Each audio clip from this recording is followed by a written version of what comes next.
पसीना बहा रहा है, मेहनत कर रहा है, परिश्रम कर रहा है जीव, किसके लिए कर रहा है? परीक्षित जी, मैं सुखी हो जाऊं, इसीलिए तो हम सब कर्म कर रहे हैं। टीचर जाता है पढ़ाने के लिए, बच्चों को 6-6 घंटे पढ़ा रहा है, क्यों?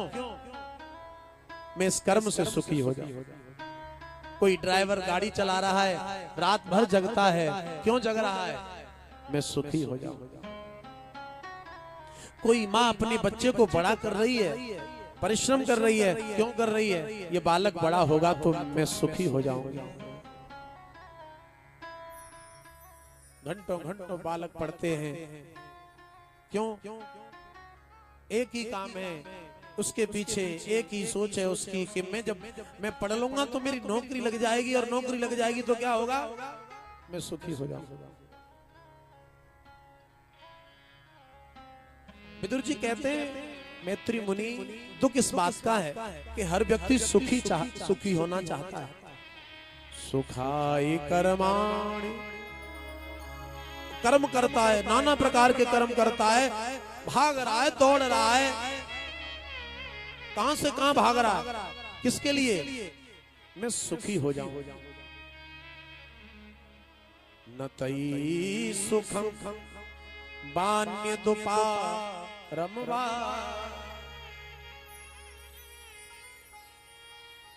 जैसे मकड़ी जाला बना देती है ना, जाला, और व्यक्ति उस जाल में, उस सुख के चक्कर में, सुखी होने के चक्कर में क्या करता है? जैसे मकड़ी जाला बुन लेती है ना, ऐसे ही उस जाले में ही फिर निकलने का प्रयास करता है कि अब मैं इसमें से निकलूं। लेकिन होता क्या है कि उस सुख के बदले उसे सुख नहीं मिलता, उसे दुख ही मिलता है। तो मैं यह जानना चाहता हूं कि जब व्यक्ति कर्म कर रहा है सुखी होने के लिए, तो वो सुखी क्यों नहीं होता? क्यों नहीं होता वो सुखी? यहां जितने भी बैठे हैं, क्या आपके हर कर्म के द्वारा आप सुखी हो? नहीं महाराज, वैसे तो सब ठीक है, बस ये बेटा बड़ा हो जाए, इसकी नौकरी लग जाए। महाराज बेटी बड़ी हो जाए, इसकी नौकरी लग जाए, हम सुखी हो जाएंगे। महाराज रिटायरमेंट आ रहा है नजदीक, पहले था ये कि हम नौकरी लग जाए तब सुखी होंगे, अब क्या है? अब जल्दी हो जाए महाराज रिटायरमेंट, जल्दी से फिर सुखी हो जाए। लेकिन ज्यों ज्यों सुलझो चहत है, ज्यों ज्यों ये जीव सुलझना चाहता है ना, त्यों त्यों उलझ जाता है। ज्यों ज्यों सुलझो चहत है, त्यों त्यों उलझत जात, त्यों त्यों उलझता चला जाता है। यही प्रश्न किया विदुर जी महाराज ने। कितना प्यारा प्रश्न है। एक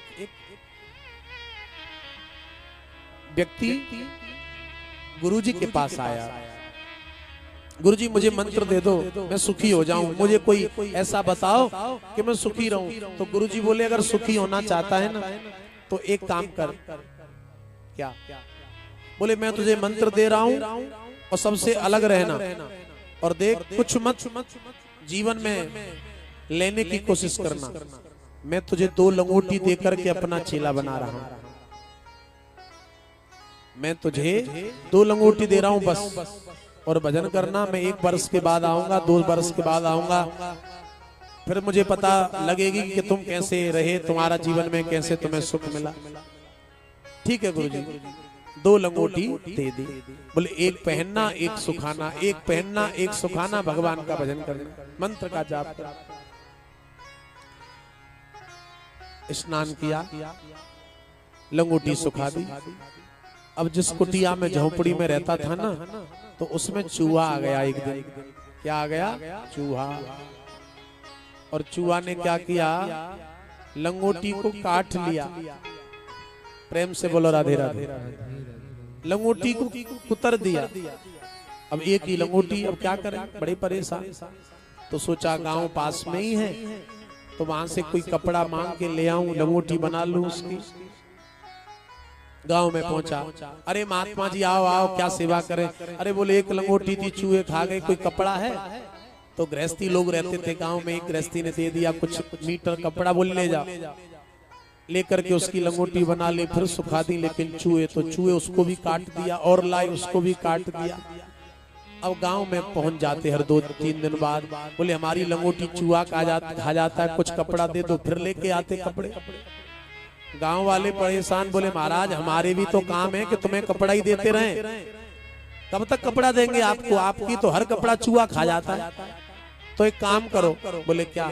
आप लंगोटी का जो कपड़ा है ना लेके जाते हो ना, तो उससे सुखी नहीं होगे। आप ना एक ना बिल्ली का बच्चा ले जाओ, बिल्ली का बच्चा ले जाओगे ना तो चूहा एक भी नहीं आएगा, तुम सुखी हो जाओगे। प्रेम से बोलो। और गांव वालों ने क्या किया, एक बढ़िया बिल्ली का बच्चा दे दिया खरीद के, बोले ले जाओ महाराज, अब तुम्हारे लंगोटी को नहीं काटेगा चूहा। बिल्ली का चूहा ले गए। अब चूहा बिल्ली का बच्चा जब लेके गए तो आश्रम में रहने लगा। अब चूहा तो नहीं आए, लेकिन बिल्ली के बच्चे को दूध चाहिए, दूध। अब दूध की व्यवस्था कैसे हो? अब महात्मा जी बड़े परेशान, अब बिल्ली के लिए दूध चाहिए, बच्चे के लिए। तो फिर गांव में गए और गांव में जाके बोले कि भैया तुमने बच्चा तो दे दिया बिल्ली का, अब दूध कौन देगा उसके लिए? दूध भी दो। अब किसी के यहाँ 5 लीटर दूध हो रहा है तो उसने 250 ग्राम दे दिया। कल फिर आ गए, बोले अब दूध दो, तो किसी ने दे दिया। अब 10-15 दिन तो दूध देते रहे। गांव वाले बोले महाराज ऐसे सुखी नहीं रहोगे, हमारे भी तो बाल बच्चे हैं, हमारे घर में भी तो सब हैं, तुम्हें ही दूध देते रहेंगे तो हम क्या करेंगे? तो बोले फिर? बोले एक काम करो आप। बोले क्या? बोले हम तुम्हारे लिए बढ़िया देसी गाय का इंतजाम कर दिए देते हैं, और बढ़िया दूध पीना, बिल्ली के बच्चे को भी पिलाना, तुम्हारा भी काम सही हो जाएगा और आप हमें भी परेशान नहीं करोगे। बोले ये सही है। तो गांव वालों ने बढ़िया देसी गाय दिला दी। अब सुंदर देसी गाय, खूब दूध हो। अब उसके लिए हरा चारा चाहिए। महात्मा जी अगले दिन फिर पहुंच गए गांव में। अरे बोले भैया गाय तो दे दी, अब हरा चारा कहां से लाएं? तो गांव वाले बोले देखो वो थोड़ी हमारे यहाँ खेत में से ले जाओ, काट करके ले गए। अगले दिन फिर आ गए, बोले चारा दो। गांव वाले बोले कि भैया 5-7 दिन तो इंतजाम कर सकते हैं हरे चारे का, हमारी भी तो गाय भैंस हैं, अब हम तुम्हारी गाय के लिए दे देंगे तो हम अपनी भैंस गाय को क्या खिलाएंगे? तो बोले फिर क्या करें?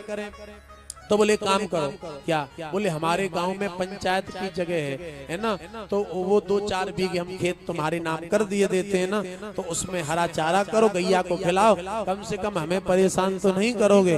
बोलिए ठीक है। गांव की जमीन थी, पंचायत की जमीन, वो दे दी महाराज। अब महात्मा जी चकाचक बढ़िया फसल हो गए उसमें।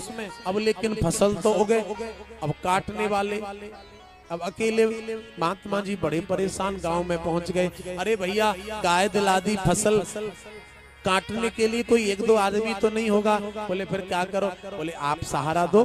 तो गांव वाले चले गए, 2-4 बच्चे चले गए।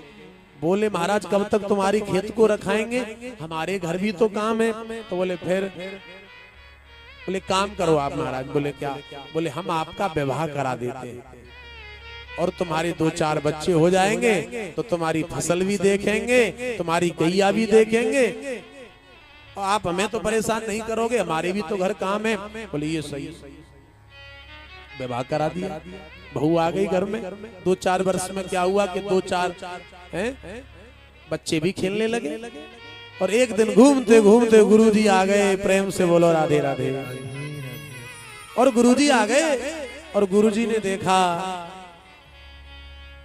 चेले का नाम था रामदास। गुरुजी बोले रामदास ये बच्चे किसके खेल रहे हैं?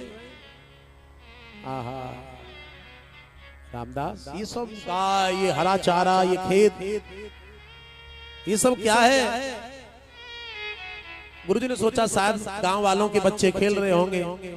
तो गुरुजी असमंजस में गुरुजी बोले रामदास ये बच्चे किसके? पड़ोसियों के हैं क्या? किसके हैं बताओ? चेला बोला गुरुजी ये सब हमारे ही। तो गुरुजी बोले ये सब कैसे हो गया? तो कहता है गुरुजी ये किसी और की वजह से नहीं हुआ, ये एक चूहे की वजह से हुआ है। प्रेम से बोलो राधे राधे। ये जितना भी झंझट है ये सब एक चूहे की वजह से हुआ है। मेरे प्यारे भगवत प्रेमियों, मेरे प्यारे कथा श्रोताओं, ये चूहा कौन है? ये चूहा ही हमारा मन है। ये मन ही चूहा है। ये खाली नहीं रहता।